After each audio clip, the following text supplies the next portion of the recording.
Hello everyone, welcome back to Brainart Educators. I am Sharan Kaur, your SST coach. Today we are moving forward with our next chapter, that is Chapter 1 Economics Development.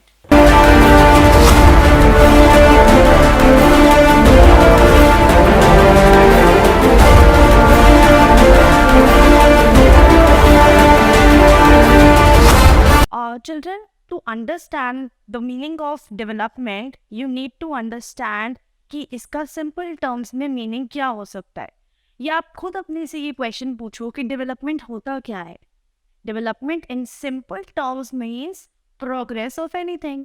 It could be anything, आपका personal progress, आपका luxury life का progress, आपका अगर आप अपने surroundings में देख रहे हो कि गवर्नेंस गुड गवर्नेंस हो रही है उसका प्रोग्रेस, तो प्रोग्रेस किसी भी चीज़ का हो सकता है। दैट मीन्स डेवलपमेंट किसी की भी हो सकती है, वो किसी इंडिविजुअल की भी हो सकती है, वो किसी आर्टिकल की भी हो सकती है, वो किसी रीजन की भी हो सकती है।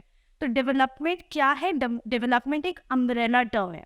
अम्ब्रेला कैसा होता है? अम्ब्रेला के अंडर अंडर कितना कुछ कवर अप हो जाता है। उसी तरीके से डेवलपमेंट जो है ये बहुत वाइड है, इसके अंदर बहुत सारे एस्पेक्ट्स कवर अप हो जाते हैं। जैसे कि डेवलपमेंट में हम ये कह सकते हैं कि development of good governance, government बहुत अच्छे से डेवलप कर रही है। वो कैसी डेवलपमेंट बेटर कर सकती है कि हमने पॉवर्टी रिड्यूस करवा दी, या फिर इलिटरेसी। मेन पर्पस क्या होता है एक अच्छे गवर्नमेंट का कि वो लोग इस तरीके से गवर्नमेंट रन करे कि जितने भी पुअर पीपल हैं उनको एक तो एम्प्लॉयमेंट मिल जाए, यानी एम्प्लॉयमेंट जनरेट कराना भी एक डेवलपमेंट गोल हो सकता है, या फिर उनकी इनकम इंक्रीज हो जाए, या फिर उनको रेगुलरली फूड मिल जाए, उनकी हेल्थ पे अच्छे से फोकस हो, यानी उनकी एजुकेशन पे अच्छे से फोकस हो। तो ये सारे एस्पेक्ट्स टोटल इन टोटल क्या है? Development of anything. तो वापस आते हैं टॉपिक पे। डेवलपमेंट क्या है? Good governance. क्या डेवलपमेंट हम कह सकते हैं कि अच्छी गवर्नेंस हो रही है तो डेवलपमेंट है, या फिर पॉवर्टी रिड्यूस करना, या फिर इलिटरेसी लेवल को रिड्यूस करना। ये सारे टर्म्स क्या है? ये डेवलपमेंट के आसपास ही रिवॉल्व करते हैं। डेवलपमेंट को बेटर अंडरस्टैंड करने के लिए हम समझेंगे कि अलग अलग category of persons, different category of person की क्या डेवलपमेंट गोल्स हो सकते हैं। जैसे कि फॉर एग्जांपल एक स्टूडेंट है क्लास में, उसका डेवलपमेंट गोल क्या होगा? एक इंटेलिजेंट स्टूडेंट का बेसिकली वो क्या चाहता है कि मैं आने वाले बोर्ड्स में या आने वाले एग्जाम्स में अच्छे मार्क्स सिक्योर करूं। ऐसे ही किसी थोड़े मतलब कम बिलो एवरेज स्टूडेंट का क्या गोल होगा कि मुझे एटलीस्ट 50% या एटलीस्ट 60% मार्क्स सिक्योर करने हैं। तो इसी तरीके से जो डेवलपमेंट है उसमें अलग अलग कैटेगरी ऑफ पर्सन के अलग अलग डेवलपमेंट गोल्स होते हैं। जैसे कि एक और एग्जांपल है urban unemployed youth. Urban unemployed youth में क्या होता है कि जो लोग अर्बन एरियाज में रहते हैं, यानी सिटीज में रहते हैं, वो लोग एजुकेटेड है लेकिन फिर भी उन लोगों को जॉब नहीं मिल रही है। तो उसके लिए उनका डेवलपमेंट गोल क्या होगा कि उनको रेगुलर जॉब्स चाहिए, उनको बेटर वेजेस चाहिए, उनको सोशल सिक्योरिटी चाहिए। तो ये उनकी डेवलपमेंट पर्सनल डेवलपमेंट गोल्स हो सकते हैं।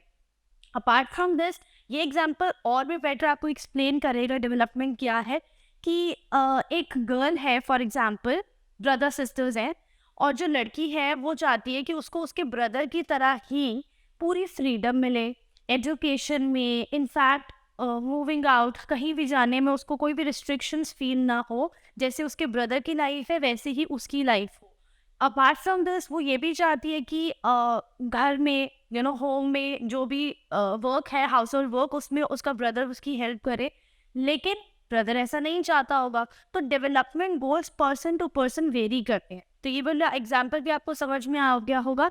ऐसे ही एक फार्मर ले लेते हैं, फॉर एग्जाम्पल आप पंजाब हरियाणा के कोई प्रॉस्पेरस फार्मर देख सकते हैं। उनके पास सब कुछ है, उनके पास इक्विपमेंट्स हैं, उनके पास लैंड है, किसी चीज़ की कमी नहीं है। लेकिन उनका डेवलपमेंट गोल क्या हो सकता है कि उनको अपने बच्चों के लिए अच्छी एजुकेशन लेनी है, या फिर अपने बच्चों को अब्रॉड भेजना है। तो डेवलपमेंट गोल उनका डिफरेंट होगा। और अगर हम बात करें पुअर या लैंडलेस फार्मर की, तो उनका डेवलपमेंट गोल क्या होगा कि उनको एक लैंड चाहिए जिसपे वो अच्छे से प्रोडक्शन कर सके, जिसमें कोई भी कमी ना हो, सारे इक्विपमेंट्स हो, रेगुलरिटी हो। तो development goal varies from one person to another. तो डेवलपमेंट समझने के बाद और डिफरेंट कैटेगरीज के डिफरेंट डेवलपमेंट गोल समझने के बाद ये चीज़ तो आप लोगों को बिल्कुल क्लियर हो गई है two things are very much clear कि different persons can have different goals. तो हर किसी के डिफरेंट गोल है. एक स्टूडेंट, एक इंटेलिजेंट स्टूडेंट का डिफरेंट गोल है, एक एवरेज स्टूडेंट का डिफरेंट गोल है, या फिर एक यूथ की वेरी कर सकते हैं, हम जेंडर का डिफरेंस कर सकते हैं कि एक गर्ल का डिफरेंट डेवलपमेंट गोल हो सकता है, एक बॉय का डिफरेंट डेवलपमेंट गोल हो सकता है.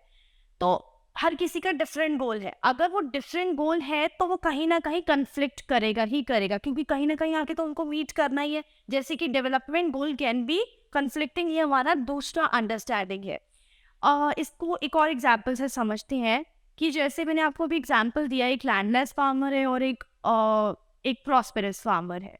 जो लैंडलेस फार्मर है उसको क्या प्रॉब्लम हो रही है, उसको ये प्रॉब्लम हो रही है कि उसको लैंड चाहिए, उसको रेगुलरिटी ऑफ वर्क चाहिए, उसको लेबर चाहिए, हर फैक्टर ऑफ प्रोडक्शन चाहिए. लेकिन जो प्रॉस्पेरस फार्मर है उसके पास सब कुछ है, रेगुलरिटी ऑफ वर्क भी है, वेजेस की भी कोई प्रॉब्लम नहीं है, रेगुलर वर्क है. लेकिन उसको क्या चाहिए, उनको चाहिए कि उनकी बच्चों की एजुकेशन अच्छी हो, उनके बच्चों का फ्यूचर अच्छा बने, तो उनको अपने बच्चों को अब्रॉड भेजना है. तो दोनों के गोल्स आपस में डिफरेंट है. एक और एग्जाम्पल, जैसे कि एक रिवर है, उसके ऊपर एक डैम कंस्ट्रक्ट कराना है. तो वहाँ के जो आसपास की सेटलमेंट्स हैं उनको उस डैम की कंस्ट्रक्शन से बहुत ज़्यादा प्रॉब्लम होने वाली है, क्योंकि उनका लाइवलीहुड बहुत ज़्यादा अफेक्ट होगा.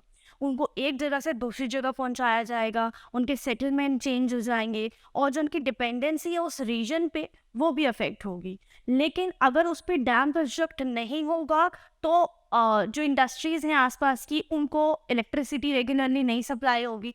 तो ये जो गोल्स है ये आपस में कन्फ्लिक्ट कर रही है.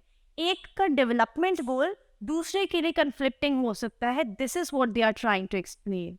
Next topic is income and other goals. किसी पर्सन के लिए गोल्स कैसे हो सकते हैं, दो टाइप के गोल्स हो सकते हैं. एंड अगेन मैंने आपको बताया ना कि एक पर्सन का कुछ भी गोल हो सकता है, उसको अच्छे मार्क्स सिक्योर करने, स्टूडेंट को अच्छे मार्क्स सिक्योर करने होंगे, या किसी प्रॉस्पेरस पर्सन, किसी रिच पर्सन का कुछ और ही डेवलपमेंट गोल होगा. तो समझते हैं इसको और डिटेल में कि अगर हम इनकम और अदर गोल्स को कंपेयर करें तो किस टाइप के गोल्स एक पर्सन के हो सकते हैं. कोई भी एक पर्सन ले लेते हैं, फॉर एग्जाम्पल एक एम्प्लॉय ले लेते हैं. ठीक है, एम्प्लॉय को क्या चाहिए, उसको सिर्फ ये चाहिए, स्ट्रेस फ्री लाइफ से उसे इतना मतलब नहीं है, उसको रिस्पेक्ट से इतना मतलब नहीं है. उसका मेन फोकस है कि उसको मनी, यानी उसको अच्छी सैलरी मिले, अच्छा पैकेज मिले, उसको अच्छे इंसेंटिव्स मिलते रहे, इतने अच्छी इनकम हो जाए, इतना डेवलपमेंट हो जाए, इतना प्रोग्रेस हो जाए कि वो अपना घर खरीद ले. अपार्ट फ्रॉम दैट, जब उसने अपना घर भी खरीद लिया, वो कार खरीद ले, और फिर उसकी लग्जरी लाइफ बढ़ती जाए बढ़ती जाए बढ़ती जाए. लेकिन उसको दूसरे एस्पेक्ट से कोई लेना देना नहीं है. मतलब कि अगर स्ट्रेसफुल भी होगी लाइफ तो भी ही विल बी ओके, अगर बहुत ज़्यादा बर्डन होगा तो भी he will be okay. But the only goal of that person would be materialistic, यानी कि उसको सिर्फ मटीरियलिस्टिक चीज़ें चाहिए, उसकी गोल सिर्फ मटीरियलिस्टिक है. अगर हम किसी और सेम एम्प्लॉय 2 की बात करें, एम्प्लॉय 2 क्या चाहता है कि मेरे को बेशक सैलरी थोड़ी कम मिल जाए, मुझे इंसेंटिव्स थोड़े कम मिल जाए, लेकिन मुझे फ्रेंडशिप, यानी जहाँ पे मैं वर्क कर रहा हूँ वहाँ पे फ्रेंडली इन्वायरमेंट. सेकंड, रिस्पेक्ट, मुझे रिस्पेक्ट मिले, जो भी मेरा पोजीशन है, चाहे मैं लोअर लेवल पे हूँ चाहे मैं अपर लेवल पे हूँ, लेकिन मुझे प्रॉपर रिस्पेक्ट मिले. थर्ड, सिक्योरिटी, कि मुझे एकदम से जॉब से ना निकाल दे, या फिर पर्सनली किसी भी टाइप की सिक्योरिटी मुझे चाहिए. फोर्थ, इक्वल ट्रीटमेंट, किसी भी सॉर्ट का डिस्क्रिमिनेशन नहीं होना चाहिए, किसी जेंडर बेसिस पे भी नहीं, किसी कास्ट बेसिस पे भी नहीं. तो उसको क्या चाहिए, उसको इक्वल ट्रीटमेंट चाहिए. यहाँ पे हमें क्या समझ आया, जो एम्प्लॉय 2 है उसके क्या है, नॉन मटीरियलिस्टिक गोल्स. तो ये दो सेग्रीगेशंस ही होते हैं इनकम एंड अदर गोल्स में, कि या तो किसी पर्सन के मटीरियलिस्टिक गोल होंगे या तो किसी पर्सन के नॉन मटीरियलिस्टिक गोल होंगे, या फिर दोनों के मिक्स ऑफ गोल होंगे. उसको रिस्पेक्ट भी चाहिए होगी, साथ साथ मनी भी चाहिए होगा. तो अब अगर हम बात करें कि नेशनल डेवलपमेंट क्या है, ये वर्ड को ब्रेकअप करते हैं दो पार्ट्स में. नेशनल मतलब पूरे नेशन, पूरे कंट्री की, और डेवलपमेंट मैं आपको बता ही चुकी हूँ, प्रोग्रेस. पूरी कंट्री का प्रोग्रेस कैसे हो सकता है, उसके डिफरेंट पर्सपेक्टिव हो सकते हैं, डिफरेंट ऑब्जेक्टिव हो सकते हैं कि कैसे किसी भी रीजन की या किसी भी कंट्री की डेवलपमेंट करनी है. फॉर एग्जाम्पल, एक कंट्री है, कंट्री ए, उस कंट्री की इकोनॉमी जो है वो बहुत ज़्यादा लो है। क्यों लो है? क्योंकि वहाँ पे अनएम्प्लॉयमेंट बहुत ज़्यादा है, वहाँ पे पॉवर्टी बहुत ज़्यादा है, लोगों को कुछ इनकम मिल ही नहीं रही है, इनफैक्ट के फूड सिक्योरिटी नहीं है। तो इस वजह से उनकी इकोनॉमी जो है वो बहुत ज़्यादा डाउन है, और हम कह सकते हैं वो जो कंट्री है वो अंडर डेवलप्ड है। यहीं पे हम दूसरी कंट्री का एग्जांपल ले लेते हैं, कंट्री 2। इस कंट्री में इकोनॉमी वाइज ये A1 है, यानी यहाँ पे इनकम भी बहुत अच्छी है लोगों की, अनएम्प्लॉयमेंट की कोई प्रॉब्लम नहीं है, यहाँ पे पॉवर्टी की कोई प्रॉब्लम नहीं, एजुकेशन A1 है, तो सब कुछ बहुत अच्छा है, तो हम कहेंगे ये कंट्री बहुत डेवलप्ड है। तो अगर पूरे नेशन की डेवलपमेंट हमें करनी है तो हमें डिफरेंट एस्पेक्ट्स को देखना पड़ेगा। जैसे कि फर्स्ट फोकस हमारा क्या रहेगा कि हम लोगों को किसी भी रीजन की पॉवर्टी हटानी है, क्योंकि पॉवर्टी हटने का मतलब है कि फूड सिक्योरिटी आ गई। पॉवर्टी हटने का मतलब है कि ऑटोमेटिकली जो वो पर्सन है वो एजुकेशन परस्यू कर पाएगा, अपने बच्चों को अच्छा पढ़ा पाएगा। थर्ड, कि एम्प्लॉयमेंट जनरेट, अगर आगे ही ये चीज़ें कनेक्टेड हैं, अगर एजुकेशन अच्छी हो जाएगी तो एम्प्लॉयमेंट भी अच्छी मिलेगी, जॉब भी अच्छी मिलेगी, और अगर जॉब अच्छी मिलेगी तो ऑटोमेटिकली फिर वो एक सर्कल कंप्लीट हो जाएगा कि इनकम इंक्रीज होने की वजह से वो अपनी सारी जो लाइफ की नीड्स है, नेसेसिटीज है, उसको वो कवर अप कर पाएगा, वो सारी चीज़ें ओके रिपोर्ट हो जाएंगी। तो यहाँ पे क्या चीज़ हमने समझनी है कि नेशन की एबिलिटी, मतलब नेशनल डेवलपमेंट क्या है? Nation's ability to improve the lives of the citizens. लोगों की लाइफ को कैसे हम इम्प्रूव कर सकते हैं? आफ्टर ऑल जो सिटीजन्स है वही तो कंट्रीब्यूशन देंगे डेवलपमेंट में। Again, it's can be done by improving the standard of living, लोगों का स्टैंडर्ड ऑफ लिविंग इम्प्रूव करना, उनको एजुकेशन अच्छी प्रोवाइड कराना, मेडिकल केयर प्रोवाइड करना, सोशल सर्विस मिले। तो ये सारी चीज़ें जो इंक्लूड हो जाएंगी, जब ये सारी चीज़ें कंबाइन हो जाएंगी तो हम ये कहेंगे कि ये नेशन की डेवलपमेंट हो गई है। वो कंट्री ए और कंट्री बी वाला एग्जाम्पल आप हमेशा अपने माइंड में रखना। How to compare different countries, country A and country B. Again, इन दोनों कंट्रीज को हमने कैसे कंपेयर किया था? बहुत सारे एस्पेक्ट्स पे, एजुकेशन, हेल्थ, इनकम एक्सेट्रा। जो सबसे इम्पोर्टेंट एस्पेक्ट था वो था इनकम। इकोनॉमी को अगर हमें जज करना है ना, तो हमारा मेन पर्सपेक्टिव या मेन ऑब्जेक्टिव क्या होना चाहिए? इनकम। तो कोई भी कंट्री को अगर आपको कंपेयर करना है तो on the basis of income वो कंपेयर की जा सकती है। तो ये क्वेश्चन का आंसर हमें मिल गया कि on what, how to compare different countries और स्टेट्स। वो हम डिपेंड करेगा कि किसी भी कंट्री या स्टेट की इनकम कितनी है। उसके बाद what is the income of the country. अभी इनकम कैसे कैलकुलेट होगी या कैसे हमें पता चलेगा इनकम क्या है? The income of a country is the income of all the residents of the country. This gives us the total income of the country. For example, एक कंट्री है, कंट्री ए ले लेते हैं, ठीक है। यहाँ पे अभी हम अज्यूम करके चल रहे हैं कि यहाँ पे सिर्फ फोर फैमिलीज हैं, ठीक है। तो फैमिली 1 की इनकम है फॉर एग्जाम्पल ₹2000, फैमिली 2 की इनकम है ₹1000, फैमिली 3 की इनकम है 5000 एंड फैमिली 4 की इनकम है से 6000। तो हम जब अगर हमें किसी भी कंट्री की इनकम जज करनी है कि इस कंट्री की टोटल इनकम कितनी है, तो हम क्या करेंगे? हम सारी जितनी नंबर ऑफ फैमिलीज या जितने नंबर ऑफ रेजिडेंट्स है उनको हम प्लस कर देंगे, तो हमारे पास क्या आ जाएगा? Total income. Very easy to calculate and very easy to understand. अगर हमें टोटल इनकम देखनी है तो जितनी भी हमारे पास फैमिलीज है या जितनी भी रेजिडेंट्स है जो अर्न कर रहे हैं उनको प्लस कर देंगे तो हमारे पास टोटल इनकम आ जाएगी। और फिर इस टोटल इनकम के बेसिस पे हम ये जज करेंगे किस कंट्री की इनकम ज़्यादा है और किस कंट्री की इनकम कम है, और जिसकी ज़्यादा होगी वो डेवलप्ड होगी, जिसकी कम होगी उस पर हमें फोकस करना है और इनकम इंक्रीज करके उसको भी डेवलप करना है। So children, our next concept is average income and per capita income. इसके नाम से ही ना हमें 1 मार्कर मिल गया। क्वेश्चन कैसे आता है? What is the other name of per capita income? तो average income. What is the other name of average income? Per capita income. Per capita income क्या होती है या एवरेज इनकम क्या होती है? सबसे पहले इसको हम ना एक क्लासरूम के एग्जाम्पल से समझते हैं। आप एक क्लास में हो, ठीक है, वहाँ पे हर टाइप के स्टूडेंट है। कोई बच्चा 90 स्कोर करने वाला है आउट ऑफ 100, कोई 98 स्कोर करने वाला है, कोई 60, कोई 30, कोई 20। तो अलग अलग डाइवर्स स्टूडेंट्स हैं जिनके अलग अलग मार्क्स आते हैं। तो इसमें क्या होगा, हमें अगर एवरेज बतानी हो, हमें पूछे कि इस क्लास का एवरेज स्कोर कितना है, तो हम बहुत सिंपल तरीके से करेंगे, हम हर इंडिविजुअल स्टूडेंट के मार्क्स को ऐड करके सबको और डिवाइडेड बाय उसको टोटल नंबर ऑफ स्टूडेंट कर देंगे, तो हमारे पास एवरेज आ जाएगी कि इस क्लास का एवरेज स्कोर कितना होता है। वैसे ही हम कंट्री की एवरेज इनकम निकालते हैं या पर कैपिटा इनकम निकालते हैं। क्या है पर capita income? Per capita income or average income measures the average income earned per person in a given area in a specified year। ठीक है, पर ईयर के हिसाब से होती है। हम हर साल क्या करते हैं कि सारे इंडिविजुअल्स की पर पर्सन की इनकम को प्लस करती है और जितने नंबर ऑफ इंडिविजुअल रहेंगे, जितनी पॉपुलेशन है, उसको हम डिवाइड कर देंगे, तो उससे हमारे पास ये एवरेज इनकम निकल के आएगी। तो जो बच्चे मैथ से डरते हैं, बिल्कुल भी यहाँ पे घबराना नहीं है, क्योंकि बहुत ही बेसिक कैलकुलेशन है, आपको इजीली समझ में आ जाएगी।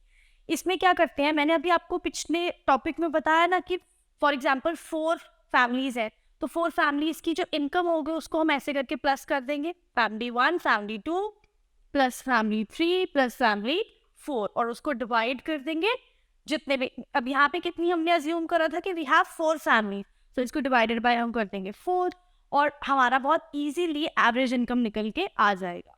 अब जो हमारा वर्ल्ड बैंक है वो क्या करता है, वो क्लासिफाई करता है अलग अलग कंट्रीज को on the basis of rich country या पुअर कंट्री या मिडिल या लोअर इनकम कंट्री। तो इसमें क्या होता है, उन्होंने कुछ सेग्रीगेशन दिए होते हैं, उन्होंने अपना क्राइटेरिया पैरामीटर बनाया होता है कि अगर फॉर एग्जाम्पल, वैसे अगला टॉपिक वो है, आपको आगे समझ में आ जाएगा, लेकिन यहाँ पे आपने बस ये समझना है कि ये जो एवरेज इनकम हम कैलकुलेट कर रहे हैं, इसका पर्पस क्या है। इसका पर्पस ये है कि world bank classifies the countries on the basis of their पर कैपिटा इनकम। जिस कंट्री की पर कैपिटा इनकम जिस क्राइटेरिया में आएगी, उसको वो नाम दे दिया जाएगा कि वो रिच कंट्री है या वो मिडिल इनकम कंट्री है या वो पुअर कंट्री है। वो इसके इवैल्यूएशन के बेसिस पे हमें पता चला। Division bye world bank, there are 3 broad categories under which the World Bank classifies the countries. First category is developed countries, second is developing countries, and the third one is underdeveloped countries. तो इन 3 parts में किसी भी country को हम classify कर सकते हैं by the world bank. तो वर्ल्ड बैंक ने कुछ क्राइटेरिया दिया।